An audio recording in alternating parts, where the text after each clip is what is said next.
Hi everyone, and welcome back to the Stitch Sessions. In today's tutorial, we are going to revisit the knit stitch. And it's also known as the waistcoat stitch. Woo, that's a mouthful. And it creates this beautifully dense fabric, and it looks a lot like knitting. So for those of you that are not knitters, but you like the look of it, this stitch is for you. It's also great for beginners to push their skill level a little bit. Now, for those of you that are tight crocheters, you really want to work on loosening your gauge, because this is definitely not a stitch that will work if you are a tight stitcher. Now, hopefully you can see that there. I've already created a little bit of a swatch there. You can see how it creates the little V's there. So we are actually going to work on this project in two formats. I'm going to show you how to do the knit stitch in rows in a flat project like this. And then we're going to talk about how to work the knit stitch in the round. So sometimes if you're working on hats or mittens or bags, things like that. So it's pretty much the same, but it will look just slightly different. So let's get started. So what I'm going to do is I'm going to use some leftover yarns that I have here. Now this is a bulky weight yarn that I've got here. And for those of you that saw my 2020 Christmas stocking, this was the yarn that I used. So I had some left over, and I also have some in this really pretty purple. So hopefully you'll be able to see that on camera. So we're going to start off with the pink to work on our flat project using the knit stitch. And because this is a bulky yarn, I am using an 8mm hook for this tutorial, also known as an L or a size 11. Okay, so to begin, you want to start by placing a slip knot on your hook. And there is no stitch count for this stitch, so you can chain up as many chains as you like depending on the length of your project. For this project, I'm going to chain 11. And what you want to remember is you want to keep your stitches nice and relaxed. Very important. I can't stress this enough for this stitch. Once you've chained the number of chains you need, we're now going to go into the second chain from the hook, which is right there. And you're just going to place a single crochet. So this first row is just regular single crochets. And again, you just want to make sure that you keep it nice and relaxed, because it's going to be very important once we start creating our knit stitch, which will be in the very next row. And so you're just going to place one single crochet into every chain across. And that was my very last single crochet. So your first row should look like a typical row of single crochet stitches. And this is now where we're going to begin doing our knit stitch. So you'll chain one and you'll turn your work. And now we're facing the back of our stitches. So you should be able to see that it looks quite different from the front. Okay, and this will be really important once we talk about doing the knit stitch in the round. Okay, and so instead of working into the full stitch, which is right there, and so usually you can see that it forms those V's at the top of your stitch, the top two loops there, we're actually going to work into the post of this stitch. And for those of you that haven't seen my how to identify parts of your stitch tutorial, I'll make sure to leave a link for it in the description box down below. It's very useful for understanding parts of your stitch and how you can create different textures with your stitch. So in this case, you've got this extra bar here going across, and then this upside down V right here. So you've got this leg and this leg. So I call those the legs of the stitch. This whole section is known as the post, and because it's such a short stitch, it's kind of tough to see it as a post. So again, there are the top two loops of the stitch. There's the back bar, and these are the two legs. And that's what we're going to work into to create the knit stitch. So I've just chained one, And I'm going to go into the very first set of legs I see, which is this one right here. And this is why it's so important. You don't want to stitch tightly, because once these are tight, you're going to have a heck of a time getting your hook in there. So you want to insert your hook. You want to nestle it between these two legs here. So if I pull that apart, right in that space there. So you'll insert your hook and you'll single crochet as usual. And pull up a loop. And again, here, just pull it really relaxed. And then yarn over and finish off your stitch. So you've just created your first knit stitch. It's not going to look like anything just yet. The effect really happens on the other side. So now we go into the next stitch. Okay, so there's the stitch. Here's the back bar. And there are the two legs. So I'm going to insert my hook just inside those legs there. And pull up a loop. Again, really relax it and pull through. Okay, so now you can see it's creating V's on this side, which is what we want. Okay, so again, into the next stitch, just nestle your hook between those legs there. And you might have to help it along. Pull up a loop and then just kind of relax it, pull it up so that it's the same height. Yarn over and pull through to resolve. Okay, just like that.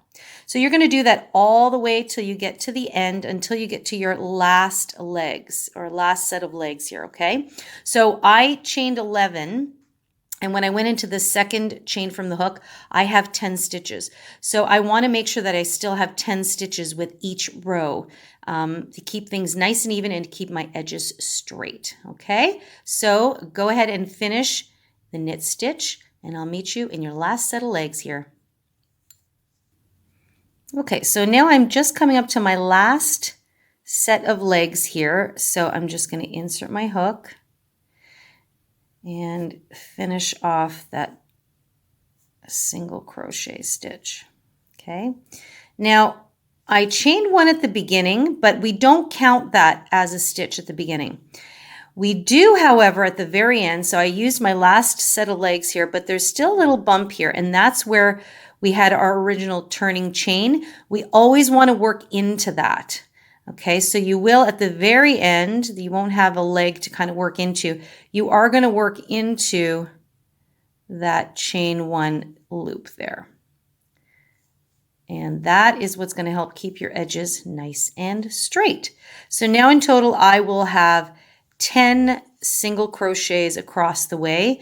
And you can see how the stitch being nestled inside those legs there creates those beautiful V's, which look like knit stitches. Okay, so now when you come to the end of your row and you've gone in there, you're going to chain one, turn your work, and now when you turn over, now you can really start to see the effect. Now that first row that you work into the legs may be the trickiest one because you're not used to it and they may be a little bit tight. But now with subsequent rows, you should be getting into the groove of how to work this stitch, and they'll become much easier to see, as you can see here. Okay, so we've chained one, and what you're going to do is you're going to work into your first set of legs right away. So remember, we've got that chain at the end. We ignore that. So you just go right away. You see your first bar here, and you work into your first set of legs. So that is what you do at the beginning of every row. Then you just work your single crochet as usual. And you see, I just always want to kind of keep it a little looser. So see, there's nice kind of relaxed tension, and they'll have lots of room to work into it. So again, into those legs and single crochet. So you're really working the single crochet stitch, but it's where into the stitch you're working that creates this beautiful knit stitch, which is also known as the waistcoat. Now, some of you may recall that I had already done a tutorial on this stitch, but silly me, I used a actually very terrible yarn for doing tutorials. It was self-striping, and it had different textures to it. So, and that's what I was worried about. I was worried that it was going to make it a little bit tricky to see. And a few of you mentioned that to me, that it was a little bit harder to see. And you asked if I could redo this tutorial. And of course, I am very happy to redo this. And in fact, I'm much happier that we're doing it this way because I think it'll be a lot easier for you guys to see. So I'm working my way across, and it's pretty straightforward now. And now I'm coming up to the end again. And I worked into my last set of legs. So now what I'm going to do is I'm going to work into that chain one, which is right there. Okay, and single crochet. Okay, just like that. See, now you can really see that it's creating that beautiful knitted look, and it's really nice and dense. So if you want to create a fabric that is a little bit more closed in, not so lacy, this is a fantastic stitch. So if you're unsure about your stitches, in case you're kind of thinking, that doesn't look so straight, just count your stitches. So I have 1, 2, 3, 4, 5, 6, 7, 8, 9, and 10. I do not count this first chain one here. Okay, and then you continue. You chain one, you turn your work, and you continue working into the back legs, and that's it. That is the knit stitch. Main thing to remember is stay relaxed. So what I'm going to do is I'm going to do a few more rows just to show you the nice effect in a swatch. And then we're going to talk about how to do this stitch in the round. Okay guys, so now we're going to work the knit stitch in the round, and I've decided to forego the purple yarn. It was just a little too dark on camera. So I'm just going to show you how slightly different it is from working on a flat project where we're always working into the back of your stitch. So you see how your legs are angled down. When we're working in the round, we're always working through the front of the stitch. So you see in the front, it's actually a V form. So these are the tops and this is the front. So that's really the only difference when you're working it in the round as opposed to a flat project. But it's important that you kind of just have a good look into it. So it begins the same way. You will start with a slip knot on your hook and you'll chain up however long you need your project to be. So just for this example, I'm going to chain up 15 chains. And again, I'm going to keep it nice and relaxed. So you can see that I'll have lots of room to work into those stitches. Okay, once I have my 15 chains done, my work looks like this. What I want to do is make sure it's not twisted, and I want to find the very first chain I did. Now, not to mistake that knot there. Sometimes people think that's actually a stitch. It is not. It is the knot. So I'm going to go into that first stitch there. What I want to do is I want to insert my hook to slip stitch to join my work into a ring. And this is where we'll now begin working in the round as opposed to in rows. Okay, just like that. And I make sure it's not twisted. Okay, and then I'm going to chain one. And for this first round, I call this the foundation or the establishing round. Just going to work one single crochet into each stitch. So I'm going to go right away into the next stitch here. Okay, so I just slip stitched into that one. And I'm going to work right away into the next one and just place a single crochet.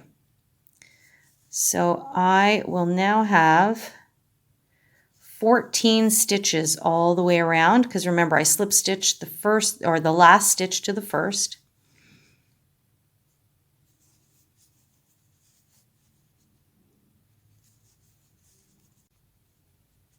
Okay, and I'm just coming up to my very last stitch here. So that's my 14th. And because we're going to, in this example, I'm going to skip that chain one. That's why I went right into that false stitch there. We're going to slip stitch to the top of the first official single crochet I did to join our round here. Okay, just like that. So now you can see that our ring is really taking form. And so the main difference here with working in the round as opposed to a flat project is we're always going to be working into the front part of your single crochet. And it might be a little tricky to see. So these V's here, that's the top of the stitch. And then when you turn it on its side, you can see this V formation here. That's the front of the stitch. See the V there? So when we're working on a flat project, see this last row here, this is the front of the stitch. See how it naturally forms a V in the front? When we were working on the flat project and we turned our work always, we were always working into the back of the stitch. So I'm just going to kind of cover that there. So this is the back of the stitch. So we've got the top part, which is the V. We've got these two bars that go across, which is the side, and then it forms these legs. That's the back of the stitch. So the legs are kind of angled down. When you look at the front of the stitch, your legs are up, creating those V's. And when you're working in the round, that's what we're going to work into, which in some ways makes it a little easier to find. Okay, so what you're going to do now is you'll chain one, and then you'll find your very first V. Okay, so for me, that's going to be right here. There's a V stitch there. Okay, so I'm going to go right into there, and you want to nestle your hook right into those V's. Now this first row in the round of creating the knit stitch is going to be funny because it will most likely be a little bit tight. And as you can see, it's easy to slip into the regular part of the stitch. You see, if you go in there, then that's not creating the knit stitch. You actually want to go in between here. And this is where if you stitch too tightly, could be an issue. So you might have to help it along, especially in that first round. Okay, and then pull up your loop. And this is where it's really important. When you pull up that loop, I like to just kind of nestle it or kind of jiggle it so it's pulling up a little bit more. And then I'll pull through. Okay, now I'm going to go into the next V, I call it. So there it is right there. Okay, so the V is there. So I'm going to go in between the center of that V. Really important, whoops, not to slip into the top portion there. Again, see how I'm keeping it nice and relaxed, and then I pull that through. Okay, so you can already see a little bit. See how the front, the V, so these front V's are going to nestle into each other. And I find when you work the knit stitch in the round, it's even got an even cooler effect than a flat project because the V's nestle much more linearly, I guess we'll say, into the V's. So I'm going to find the next set of V's there. So I'm just going to hold it up there. So see that set of V? That one looks a little tighter, so it might be tricky.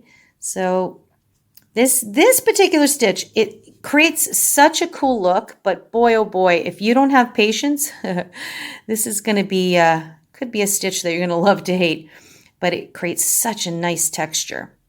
Very subtle, but really, really cool.